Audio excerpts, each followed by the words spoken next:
जिसाय अध्याय 17 दमेशक विषयक भारोक्ति। देख, दमेशक आउ नगर न होई दूरीकृत होइअछि, ताहा कांथडार ढिपि हेब। अरोयरर नगर सबु परित्यक्त होइअछि, से सबु पशुपलर पाई हेब। सेमाने सेठारे शयन करिबे, आउ केही सेमानंकु भय देखाइब नाही।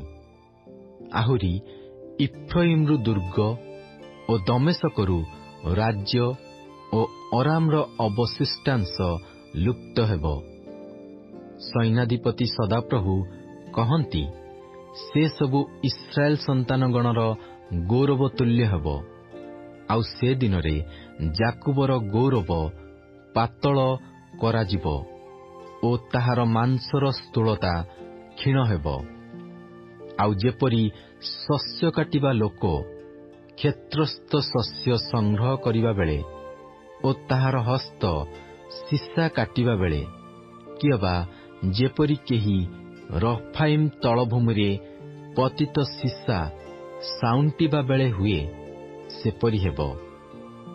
तथापि जितवृक्षर फल झाड़ी नेला उत्तारे, जेपरि ताहार उच्चतम शाखारे 2-3 गोटा फल ओ फलवान वृक्षर बाहारस्थ शाखारे 4-5 गोटा फल थाए, सेपरि ताहार किछि अवशिष्ट रहिब।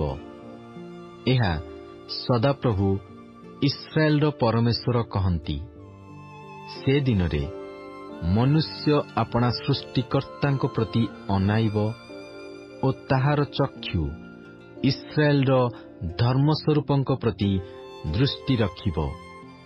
पुणी से आपणा हस्तकृत यज्ञवेदी समूहर प्रति अनाइब नाही, कियबा आपणा अंगुलीकृत आसेरा मूर्ति अबा सूर्य प्रतिमा सकलर प्रति दृष्टि रखिब नाही। सेदिन ताहार दृढ़ नगर सबु इस्राएल सन्तानगणर भୟରେ वनस्थ ओ पर्वतर उपरिस्थ परित्यक्त स्थान तुल्य हेब ओ देश उच्छिन्न हेब। कारण तुम्हे आपणा परित्राणर परमेश्वरंकु पासोरिअछ ओ आपणा शक्ति स्वरूप शैल विषय मनोयोगी होइनाह।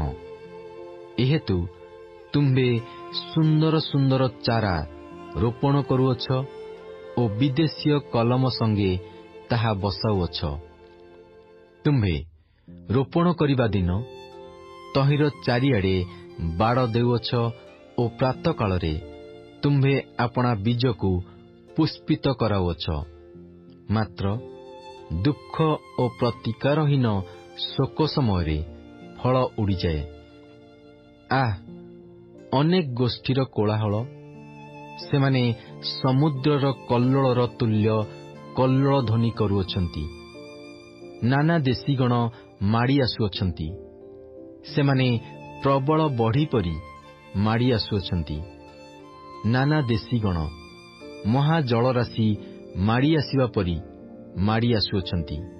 मात्र से सेमानंकु धमकाइबे, तहिरे सेमाने दूरकु पलाइबे ओ वायु सम्मुखरे पर्वतस्थ तुषतुल्य ओ प्रचंड वायु अग्रते घूर्णायमान धूलितुल्य ताड़ित हेबे।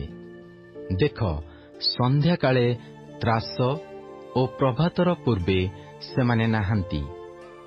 आम्भमानंक लुटकारी मानंकर अंश ओ आम्भमानंक अपहरणकारी मानंक बांट एही।